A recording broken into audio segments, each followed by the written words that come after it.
के गहनावा मुखिया में खड़ा बसा जानावा सखी हो बेच के गहनावा।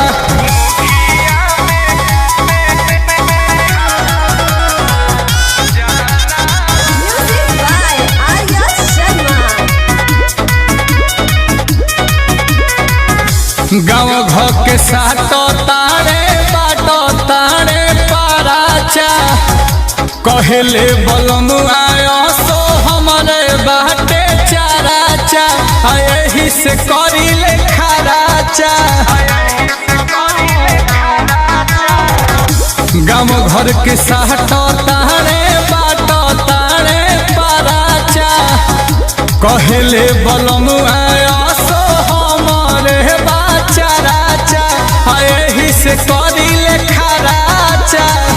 सदन उड़ावो तारे धानावा मुखिया में खड़ा बसा जानावा सखी हो बेच के गहनावा मुखिया में खड़ा बसा जानावा सखी हो बेच के गहनावा।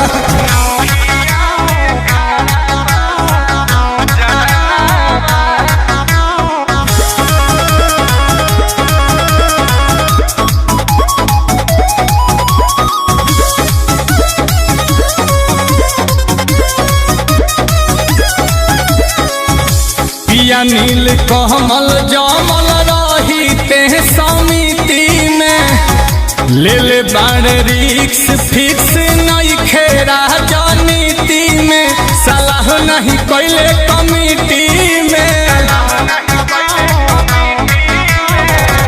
पिया नील कमल जमल रही ते समिति में ले ले बाड़े रिक्स फिक्स